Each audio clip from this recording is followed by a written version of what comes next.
Assalamualaikum semua. Kembali lagi dalam channel saya yang terbaru dalam episod yang ke-10. Apa itu episod 10? Episod 10 tu adalah ni apa yang saya pakai sekarang ni. Pakaian saya nak bawa kerja. Okey, sebelum saya memulakan episod kali ini, pastikan semua sekali boleh tekan channel subscribe yang ada dekat platform channel saya, supaya dapat menambahkan lagi kreativiti saya dan dapat meningkatkan semangat saya untuk terus membuat konten-konten sebegini. Dan jangan lupa untuk tekan subscribe untuk lebih ketahui apa lagi konten-konten yang saya nak lakukan selepas ini. Okey? Okey, saya akan bermulakan sekarang juga macam mana kita nak menjaga pakaian kita ni semasa bawa rider. Apa yang penting? Yang pertama iaitu disiplin. Disiplin kau nak pakai pakaian ni mesti kena elok. Sarung tangan, baju dengan bertutup, seluar, lepas tu kasut. Itu semua penting untuk keselamatan untuk rider nak bawa di jalan raya. Bukan setakat pakai biasa. Itu memang boleh tapi tidak disarankan untuk korang lakukan. Sebab itu akan mendatangkan bahaya yang akan datang. Korang tak tahu apa kemalangan yang akan berlaku. Tiba-tiba bawa ada motor datang langgar. So dalam tips ni saya nak bagi tahu ada perkara-perkara yang perlu korang pakai semasa nak bawa rider ni. Yang pertama, cermin mata. Cermin mata ni dia membantu pandangan korang terhadap cahaya matahari. Sebab UV daripada sinaran matahari ni dapat menyebabkan mata korang rasa growth, orang panggil tu, dia rasa macam sensitif terhadap pemandangan. So bila korang pakai cermin mata yang ada protection UV, dia akan membantu korang untuk melihat lebih jelas, tidak merosakkan mata, tidak menyebabkan gatal mata korang. Yang kedua, ni sarung muka. Sarung muka ni penting sebab bila kita bawa rider ni, asap-asap ataupun kenderaan yang selalu berada di sebelah kita, asap dia tu akan mengenai muka. So itu akan membahayakan kulit. Dan satu, bila cahaya matahari mengenai korang ataupun terkena sinaran matahari, akan menyebabkan kulit korang rasa sunburn. Ada orang panggil ada panau kat muka. Dia tak elok lah kulit korang terbakar. Sebab kita akan bawa Grab ni daripada pagi sampai ke tengah hari. Bila waktu ke tengah hari, cahaya matahari mula naik. Dia panas dia jadi lain. So yang sini dah settle. Seterusnya apa? Sarung tangan. Sarung tangan ni penting. Sebab bila korang bawa motor, korang tak akan tahu apa-apa akan jadi. Bila korang bawa, tiba-tiba ada motor, ada kereta yang bersebelahan dan bertindih dengan korang. Lepas tu jatuh. Menyebabkan bila jatuh, tangan korang akan bertindih dengan lantai. Itu akan menyebabkan luka yang berat untuk tangan-tangan. So kena pakai. Dan satu lagi, dan untuk mengelak daripada terkena sunburn. Okey, settle kat situ. Kita cerita pada sarung tangan ni. Ini korang nak pakai baju dalam, macam aku pakai baju dalam. So aku pakailah baju dalam dan dia dah sekali kalau pakai. So tak ada risau lah kalau korang nak pakai. Ini pun penting untuk sunburn, untuk elak daripada kemalangan. Bila korang jatuh, macam biasa bila korang jatuh, ia akan mengelakkan korang daripada luka-luka berat. Apa lagi? Luka berat, basuh ada kesan luka dalam. Ini pun penting walaupun benda ni nipis. Tapi benda ni selamat untuk digunakan.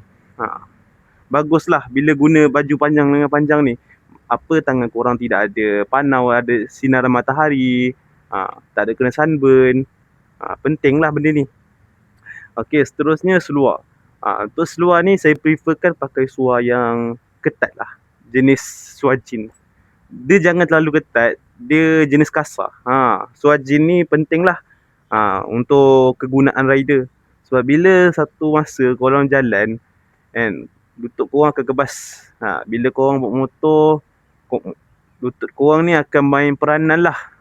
Lutut dengan bahagian punggung korang ni main peranan bawa motor. Bila korang bawa motor contoh jenis seluar yang korang pakai ni seluar yang kain, lembut, soft, dia ada efek juga kalau bawa lama. Kalau bawa sekejap tak ada efek. Dia kalau korang bawa lama dia akan ada efek untuk korang. Sebab dia lembut kain dia. Kain dia lembut, motor korang jenis panas, kasar.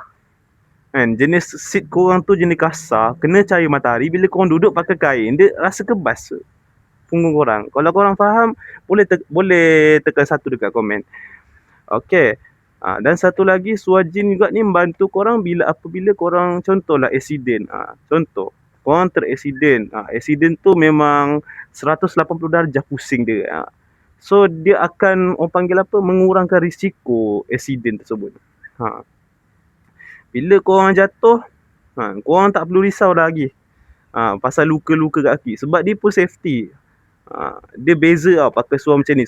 Seluar keras ni dengan seluar lembut, korang pakai. Bila accident, dia akan nampak luka yang dalam. Bila pakai seluar lembut, korang akan nampak luka dalam. Sebab apa? Tak ada protection. So kalau korang pakai seluar jean, adalah protection yang menjaga korang. Walaupun ada jugalah luka sikit, tapi tak seteruk kalau korang pakai seluar nipis. Okey, settle kat situ, cerita kasut dengan stokin. Kasut stokin ni just biasa saja. Tapi kena pakai sebab tak nak ada kesan bau dekat korang punya kaki. Okey, kasut ni penting. Tak kisahlah kau nak pakai kasut apa. Macam aku kasut jenis kerja kat F&B. Kerja-kerja dapur, kasut ni bukan kasut sukan ke apa. Kasut kerja F&B ni. Kasut ni selamat untuk protection lah. Ini memang bagus untuk accident lah. Kalau korang accident, sebab korang tak tahu lah macam mana rasa dia kan. Kalau pakai slipper accident, sakit kan. So kena pakai kasut. Kasut ni penting. Satu, elak daripada accident, boleh meringankan luka-luka kalau kena accident contohlah kan. Lepas tu satu lagi, mengelak daripada kaki kau kusam kan, lembab. Bila pakai slipper, udara ataupun hujan akan menyerap kat kaki korang. Lepas tu kaki korang berlembab. Lepas tu mengelak daripada sunburn. So daripada semua pakaian-pakaian aku sebut ni, semuanya elak daripada, orang panggil apa, mengelak daripada kecederaan, daripada sinaran matahari. Memprotek tubuh korang. Itu adalah basic untuk korang tahulah nak bawa rider ni. Bawa rider bukan kerja duit je. Bawa rider ni kita kena ada prioritas kita sebagai seorang penunggang rider. Apa yang kita nak lakukan, macam mana attitude kita. Macam contoh orang kerja kerajaan. Takkan orang kerja kerajaan pakai baju tidur, pakai baju biasa, tracksuit, seluar sukan. Mesti kena pakai kemeja kan. Sebab dia kerja dekat company besar, dia kerja yang tempat yang ada nilai. Sebab dia pun ada prioritas. Takkan dia kerja dekat mana-mana syarikat ataupun bawah kerajaan, pakai baju biasa-biasa. Mesti kena pakai kemas-kemas. Sama juga dengan rider. Sebab kita kerja, kita ada prioritas kita dalam hidup. So kita kena pakai kemas. Tapi situasinya rider ni sebab utamakan keselamatan, so kita kena pakai macam ni. So ni penting lah untuk segelintir rider yang baru nak masuk ataupun memang dah lama dah masuk, memang buat cara diorang. Ini just teguran saja. Kalau korang rasa ada yang salah dalam teguran saya, boleh tekan di ruangan komen untuk tahu lebih lanjut. Okey, sampai situ habis sajalah untuk video kali ni. Cerita kali ni adalah untuk keselamatan safety diri. So di mana yang mana bawa rider di luar sana, boleh berhati-hati dan harap korang selamatlah dalam situasi tersebut. Apa pun, itu sajalah untuk episod kali ni, episod 10. Untuk episod akan datang, saya akan membahaskan lebih lanjut lagi. Kalau ada yang tak faham juga, boleh tekan di ruangan komen. Kalau rasa malu nak tekan di ruangan komen, boleh chat PM, chat personal dengan saya. Okey, sekadar itu saja daripada video kali ini. Semoga korang sihat-sihat selalu, jaga solat 5 waktu. Okey, itu saja. Assalamualaikum. Bye.